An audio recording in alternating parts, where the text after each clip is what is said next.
tuto Thalie en cuisine. Donc aujourd'hui je vais vous apprendre à faire un banana bread au chocolat. Le banana bread c'est un gâteau qui peut se manger au petit-déj, au goûter et qui est plutôt pas très calorique sauf si on met beaucoup de chocolat dedans, ce qui est mon cas. Donc on allège le sucre, on allège la farine et de toute façon en ce moment il faut faire avec ce qu'on a dans les placards. Au niveau de la recette, on va vous la montrer. Donc il y a 180 g de farine, une pincée de sel, 60 g de beurre ou de margarine, 3 bananes, du chocolat, un œuf, 120 ml de lait, 180 g de sucre, 3 quarts de cuillère à café de levure, 3 quarts de cuillère à café de bicarbonate. Pour simplifier la recette en vidéo, j'ai déjà fait les pesées. Donc ça c'est l'élément le plus facile. Alors la première étape déjà c'est de préchauffer le four. Donc on va le préchauffer 10 minutes. C'est à peu près le temps qu'il nous faut pour faire le gâteau. Sur un mode classique, chaleur tournante et à 180 degrés. Donc on le préchauffe et ensuite on le laisse. En ce qui concerne le beurre, moi j'aime bien le ramollir un petit peu pour le travailler. Donc on le passe 5-10 secondes au micro-ondes, histoire qu'il ne sorte pas du frigo et qu'il soit plus facile à travailler. Donc la première chose qu'on va faire, on va venir prendre le beurre, le mettre dans un saladier.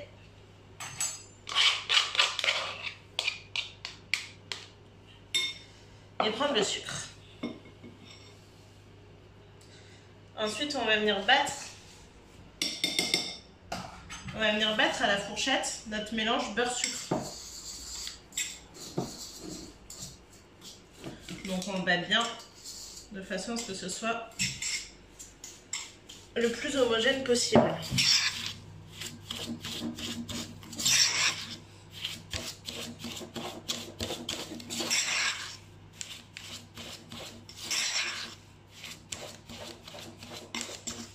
Une fois que c'est bien mélangé, on va pouvoir ajouter l'œuf et continuer de battre.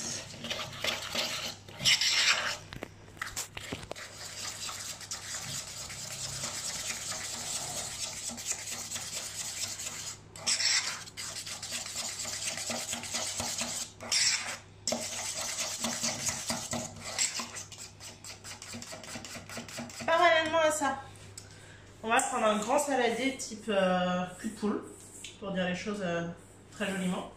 Dedans, on va venir mettre donc la farine, c'est 180 g, donc là c'est déjà pesé. Ensuite, avec une cuillère, évidemment celle-là est déjà sale, à café, on va prendre nos 3 quarts de cuillère à café de levure. Donc la levure chimique, c'est des gâteaux. On prend 3 quarts de cuillère. Bon, ma cuillère est petite, donc je la remplis bien. Pareil pour le bicarbonate. Le bicarbonate, c'est ça. Si jamais vous en avez pas, bah, au pire, vous le mettez pas, c'est pas très grave. C'est ce qui rend les gâteaux un peu plus aériens, donc ça en plus, si vous en avez pas, c'est pas très grave. Donc voilà.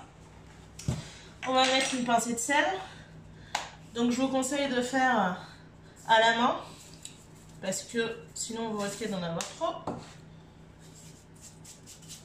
Donc là on a le mélange bicarbonate, levure, farine, sel. Là on a le sucre, le beurre, l'œuf. On va se laisser ça sur le côté et on va pouvoir passer aux bananes. Donc les bananes, je leur ai déjà enlevé la peau, elles sont là. Et ben le boulot maintenant ça va être de les écraser. Donc il faut avoir un peu de force. C'est bien, ça fait gâteau et sport en même temps.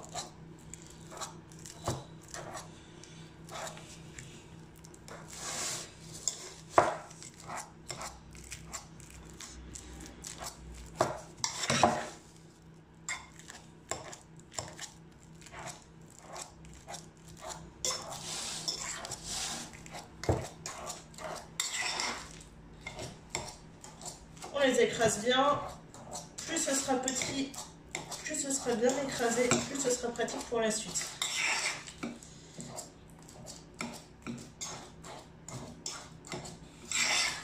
Hop. Une fois que c'est bon, on mélange les bananes avec le sucre, l'œuf. Voilà. Donc on est comme ça. On mélange un petit peu. Ensuite, dans la farine, la levure et le bicarbonate, on va mettre le lait. 120 ml de lait. On remercie beaucoup ma fille de nous avoir prêté le biberon. Donc vous faites ça soit avec un biberon si vous avez des enfants chez vous, soit avec un verre doseur, soit avec ce que vous trouvez pour faire 120 ml. Donc avec ce magnifique biberon licorne, nous allons mouiller la farine. Hop. On remue pour éviter que ça fasse des grumeaux.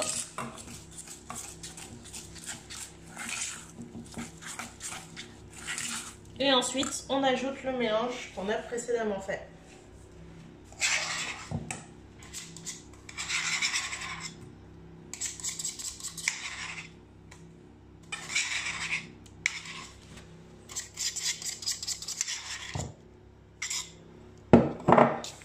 Là, c'est le moment où il faut bien remuer pour éviter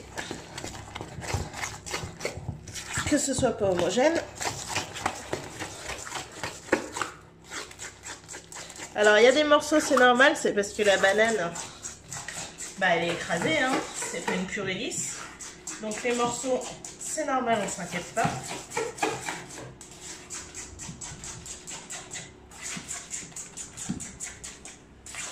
On se fait un peu les bras.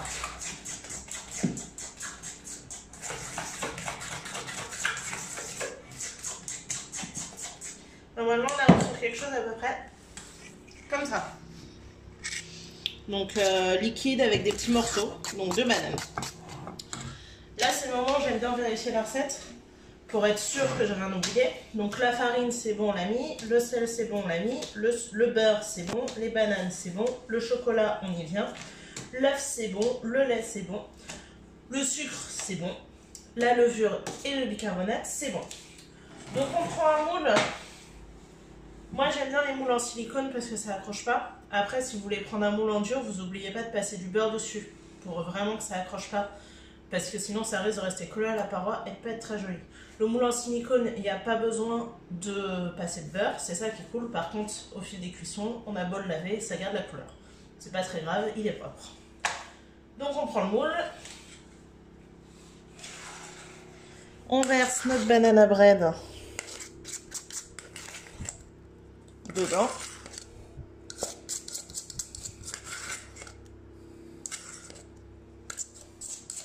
Alors moi je raccroche bien le saladier parce que j'aime pas en laisser. Je trouve que c'est du gâchis et c'est en ce moment surtout pas le moment de faire du gâchis. Hop. Une fois que le banana bread est dans le moule, il ne nous reste plus qu'à rajouter la meilleure étape, le chocolat. Donc on peut mettre ce qu'on veut comme chocolat, on peut même rajouter des fruits secs si vous en avez, des noix, des noisettes, un peu ce qui vous fait plaisir. Là j'ai mis du chocolat au lait et du chocolat au caramel. La première fois je l'avais mis directement dans le mélange et tout était tombé au fond. Donc là aujourd'hui je vais essayer juste de les parsemer dessus, carré par carré, en espérant qu'ils flottent un petit peu à l'intérieur sans qu'ils tombent vraiment directement au fond. Je les décarré plutôt gros, histoire que ça fasse quand même des gros morceaux de chocolat et que ce soit le plus gourmand possible. Parce que moi j'adore le chocolat. Hop.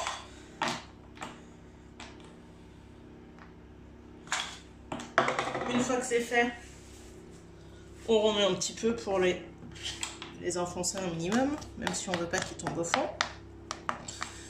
Une fois que c'est fait, le banana est prêt. Il n'y a plus qu'à l'enfourner entre 50 et 55 minutes au four.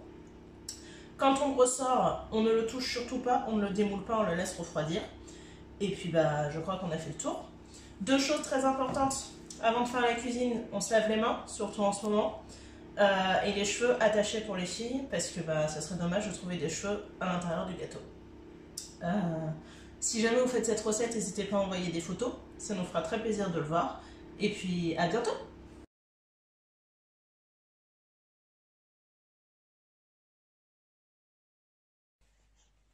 Voilà, c'est prêt. Bon bon appétit!